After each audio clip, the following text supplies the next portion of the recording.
Hello and welcome to the Paletteful Packs YouTube channel. My name is Alice and today I have the February premiere Paletteful Packs here in front of me, so let's go ahead, open it up, and see what's inside.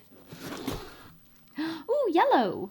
Oh, this is a cool sticker. The sticker is always the first thing I notice. So this is a cute kind of tattoo style sticker with a little heart and it says Paletteful. Love that. Can't wait to put it in my sticker book. And then underneath all these yellow squigglies, I see, oh my gosh, a new pencil sharpener. I need a new one so bad. This is a Maped pencil sharpener. It's a 2-hole pencil sharpener with a canister. And the thing that's really cool about it is it works on all different pencil shapes, which I love because I have so many issues with that. And it even works on like the triangular ones. So 10 out of 10, super excited about this. The next thing I'm seeing in here is this Sumo Grip 0.7 pencil by Sakura. This is a twist out eraser pencil, which I love. These are so great for traveling and keeping in your sketch kit. And then it's a 0.7 lead, which I like. Those break a lot less than a 0.5 just because they are thicker. And it has this nice cushy grip to really help with ergonomics and keeping your hand from getting all crampy.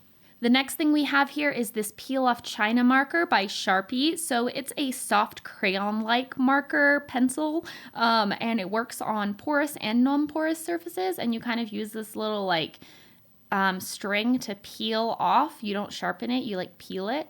And yeah, it's really interesting. And these work on pretty much any surface. The next thing in here is this Cretacolor Nero charcoal oil drawing stick and lead holder. So this actually, if you hold the end and let it open, there is a dark lead in there. So it's water and smudge resistant and it's more difficult to break than regular graphite leads. And it works well with traditional charcoals and other water-based media.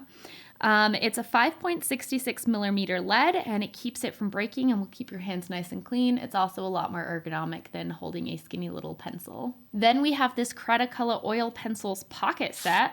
Ooh, it comes in a nice little tin.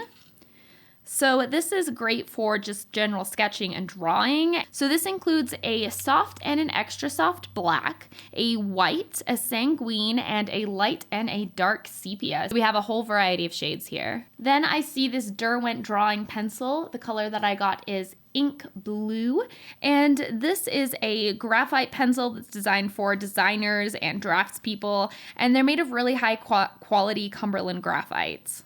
We also have another lead for the Cretacolor lead holder. This is a really deep black oil-based lead. And then finally we have the surface in here. So this is the Stonehenge Colors by Legion, and as you can see, there are multiple different colors of paper in here.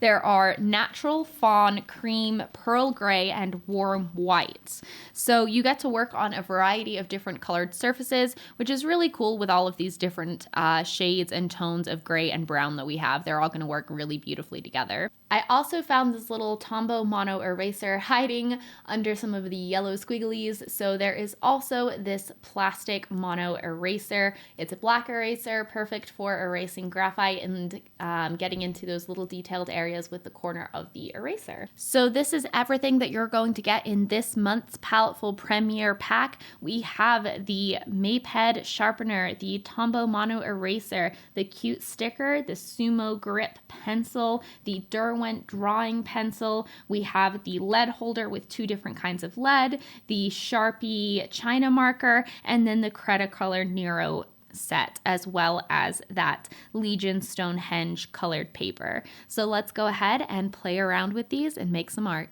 So for this project, I started out by cutting my paper in half and setting 1/2 aside because I'm going to use it later. Then I used the Sumo Grip mechanical pencil to draw a big eye in the center of the page. And I really enjoyed this pencil. The 0.7 lead made it hard to break, and it was a nice, thick, dark line, but it wasn't too dark, if you know what I mean. It was really easy to sketch with, and I enjoyed it. Once I had the eye sketched out, I went ahead and doodled some little stars all around it for little added extra detail. I don't know, I just like stars. Why not put stars in it? I was just kind of going with the flow and seeing what happened. I had a sort of idea as to what I wanted to happen, so I just went with it. And then for the iris, I went in with the Cretacolors, and I used all of the different colors to create the iris using the Sanguine, which I believe is the lightest, and then the light sepia and the dark sepia, and then mixing in a little bit of the black as well. And I also used the white to add in a bunch of highlights. So I just layered those up, starting with the lightest, which was the sanguine, and then I moved to the kind of light sepia, which I used to establish where some of the little lines are in the eyes. And then I added in some of the black and some of the dark sepia to establish the shadow under where the eyelid is, and kind of where the inner part of the eye is, and darken the outer part of the iris as well.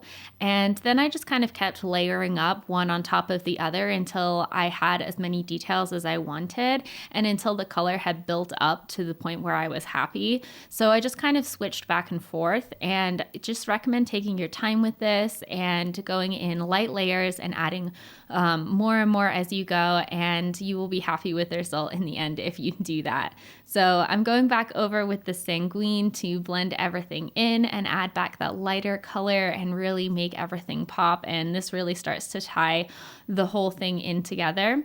And then I go in and put in the pupil with the black, which was really black. I was like, oh, nice, this is great. So it worked perfect for putting that in. And then I also wanted to darken the shadow because I was super excited about how dark that black was. So I added that in and darkened it up. And then I used the Cretacolor lead holder with the lead, like the regular lead that it came with. And I used that to establish the shadows on the actual white of the eye because I wanted to keep it relatively light. And I chose to work on a light cream paper. I also went ahead and smudged it with my finger just so that it wasn't like harsh or anything like that. I normally don't smudge with my finger, but I did today. And then I added in a little bit of shading in the waterline as well. And I did all that with the little pencil holder, which was really nice to hold.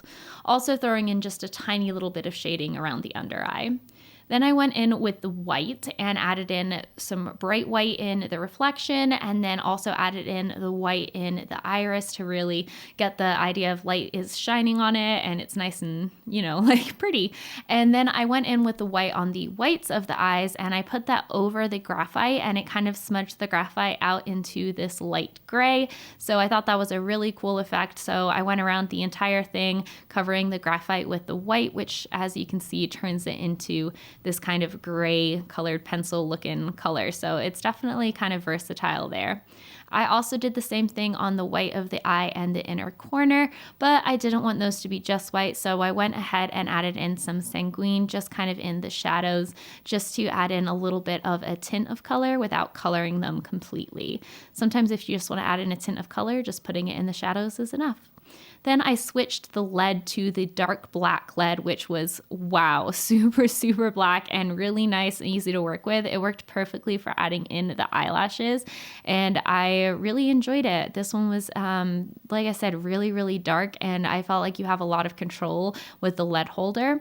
So perfect for adding in the eyelashes on this, and then also on the bottom lid. And I also added in a little smudging, so it kind of looks like she's wearing some like eye makeup or eyeliner or something like that, and also kind of added it so that she looks like she has a little eyeliner on her inner corner as well. Because it was so black and I was really excited, I went back over the pupil just to make sure it was as dark as it could possibly be, and then I sharpened up the blue pencil and I used that to fill in all of my stars. I wasn't too worried about pressing really, really hard and like trying to get rid of the texture. I allowed the texture to just be there of colored pencil. It is colored pencil, like the texture of it is part of what makes it beautiful. So I wanted to kind of embrace that instead of trying to smooth it away into the page, which a lot of times I try to do. So I try to allow that to just kind of be and add a textured vibe to the page. So I'm finishing up these stars, and right now everything is feeling pretty simple, but I knew that I wanted to add more, and I'd had this in mind since the beginning. And I think this would be really cool if you actually did it in a different color, but I didn't want to waste paper, so I used the same color. And I took the paper, the other half of the paper, and I ripped off corners and lined them up to kind of cover up parts of my image. So it's really fun to kind of work in mixed media and play around with different things. And I thought that maybe maybe today I would show you a little bit more about that and how you could incorporate it with these graphite supplies, because they are pencils, so you can kind of stick stuff on top of it really, really easily. So it's a really, really fun way to kind of use graphite in a different way and use pencils in a different way. So I just stuck that on top after tearing everything out using a good old glue stick. And made sure that was all nice and stuck down. And I let some of the stars peek out and some of the stars got like covered up. And I even had this one piece that kind of came all the way down into the actual eye area, which I really like. And the effect of the same color on top of it actually looks quite interesting, I think, especially when I go in with the next step, which is I use the China marker, which was perfect for this step because it would cover pretty much everything, to trace the edge of the torn paper. I traced the right edge and kind of the top and bottom edges, but I left the left edge alone. So I was trying to create like a little bit of a shadowed type effect. And I think it really emphasized the cracked kind of nature of the paper and torn kind of nature that it gives the piece. And I think it's really interesting. I went ahead and added in more blue stars on top of the scraps of paper, and that was me finished. So I hope that you enjoyed this video, and I hope that it kind of inspired you to look at using materials in a different way. Try layering white colored pencil on top of graphite. Try tearing your paper and mixing and matching the colors of your paper. Try, layering in different ways and using things for different intentions than you normally do. If you liked this video and you're interested in getting your own Paletteful Packs Premier box, then you can click the link in the description box below to get to our website and see everything that we have to offer. Thank you so much for watching, and I can't wait to see what everyone creates with this month's box. Bye!